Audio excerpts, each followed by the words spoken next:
অন্তর্বর্তীকালীন সরকার যে তারিখ নির্ধারণ করেছে আমরা সেই তারিখের মধ্যেই নির্বাচন চাই, প্রয়োজনে আরো আগে নির্বাচন দিক, তাতেও কোনো সমস্যা নেই, কিন্তু নির্বাচন ব্যবস্থাটা যেন সুষ্ঠু হয়। ফ্যাসিবাদ যেন আবারও ফিরে এসে আমাদের এই দেশটাকে আবারও অস্থিতিশীল করার সুযোগ না পায়, এই জন্য আমাদের সকলের দায়িত্বশীল ভূমিকা পালন করা উচিত।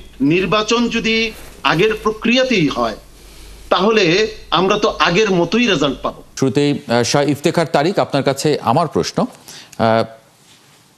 এখন মানে বিএনপি নেতারা বলছেন যে এখন প্রায় প্রতিটি আসনে বিক্ষিপ্তভাবে একাধিক প্রার্থী এবং প্রচার ও গণসংযোগ চালিয়ে যাচ্ছে জামায়াত ইসলামী। দলের প্রার্থী চূড়ান্ত না হওয়ার আগ পর্যন্ত যাতে মানে তারা একই সঙ্গে এটাকে নির্বাচনী একটা প্রচার হিসেবে বলছে, দেখছে বিএনপি, জাতীয় ইস্যু সৃষ্টি করে একটা মাঠ গরমের চেষ্টা, সেরকমটা কিনা? ধন্যবাদ আপনাকে। যারা যুক্ত আছেন আলোচনায় তাদেরকেও ধন্যবাদ জানাচ্ছি, মোবারকবাদ জানাচ্ছি, এবং এই মুহূর্তে যারা আমাদের দেখছেন সেই সমস্ত দর্শকদেরকে হৃদয়ের গভীর থেকে ইসলামী আন্দোলন বাংলাদেশের পক্ষ থেকে শুভেচ্ছা জানাচ্ছি। আপনি যে প্রশ্নটি করেছেন, বিএনপি যে কথা বলেছে আপনি বলছেন, এর সাথে আমি একমত নই।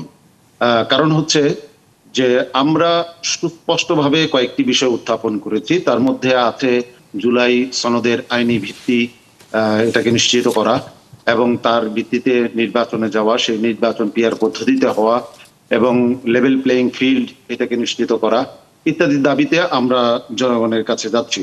নির্বাচনের প্রস্তুতির ব্যাপারে যদি বলেন, ইসলামী আন্দোলন বাংলাদেশের ব্যাপারে আমি এতটুকু বলতে পারি, ইসলামী আন্দোলন বাংলাদেশ নির্বাচনী প্রস্তুতি এখন নিচ্ছে না। ইসলামী আন্দোলন বাংলাদেশের নির্বাচনের প্রস্তুতি নেওয়া আছে এবং এটা জামাত ইসলামীর ক্ষেত্রে বোধহয় অনেকটাই সত্য।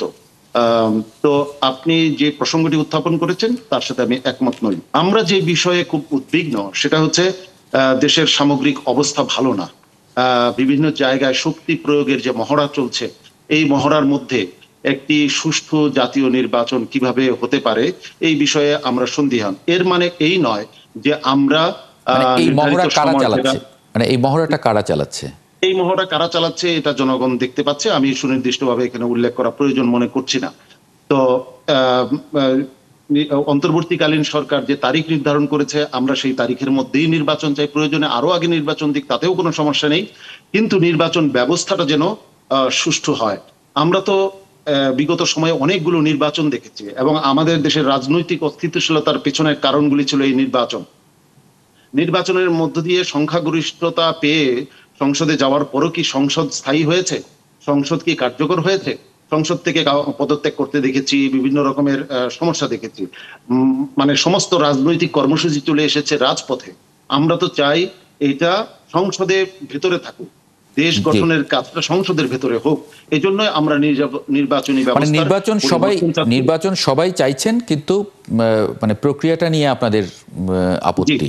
এখন এটা এই দাবিটা আসলে দেবে কারা? এটা কি মানে বিএনপি এটা দিতে পারে? বিএনপি যদি মেনে নেয় পিআর, বিএনপি তো শুধু বিরোধিতা করছে, বিএনপি মেনে নিলে আপনাদের আর কোনো আপত্তি নেই, আপনারা ঘরে ফিরে যাবেন? হ্যাঁ, এখানে আসলে বিএনপিকে মানানো, চাপ দিয়ে মানানো বিষয়টা এভাবে না দেখে আমরা যদি এভাবে দেখি, বিএনপি একটি দায়িত্বশীল রাজনৈতিক দল, তাদের ভূমিকা হবে হলো অভিভাবক সুলভ, নেতৃত্ব সুলভ। আমরা তাদের কাছ থেকে এটা প্রত্যাশা করি। হ্যাঁ, মানে অভিভাবকের কাছে তো সবাই আমরা গিয়ে চাই আসলে, মানে অভিভাবককে কি আমরা চাপ দেই? মানে এটা কি চাপ না, এটাকে চাপ হিসাবে নেওয়ার প্রয়োজন মনে করছি না। শাহ ইফতেখার তারিক, মানে সেই ঝুঁকি কি আপনারা মাথায় রেখে আলোচনা চালিয়ে যাচ্ছেন, আবার আন্দোলন করছেন? মানে ব্যাপারটা কি এরকম যে এলাহি নেওয়াজ খান যেমন বলছিলেন যে এটা আসলে আপনারা নিজেরাও জানেন, সুতরাং একটা সমঝোতায় আপনাদের আসতেই হবে?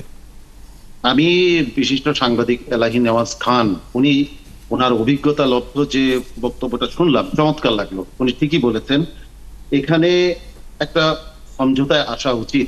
কারণ হচ্ছে ফেসিবাদ যেন আবারও ফিরে এসে আমাদের এই দেশটাকে আবারও অস্থিতিশীল করার সুযোগ না পায়, এই জন্য আমাদের সকলের দায়িত্বশীল ভূমিকা পালন করা উচিত। আমি এই জায়গাটায় বিশেষভাবে মনোযোগ আকর্ষণ করব যে এবং বিএনপির স্বার্থে আমরা যে দাবিটা করছি এটা বিএনপির স্বার্থেই করা উচিত।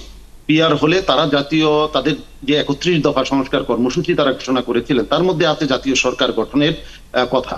সেই জাতীয় সরকার গঠনের প্রক্রিয়া এর চাইতে উত্তম পন্থা কিছু হতে পারে না, এটা আমরা মনে করি। এবং এর মাধ্যমে শতভাগ মানুষের প্রতিনিধিত্ব প্রতিষ্ঠিত হয়।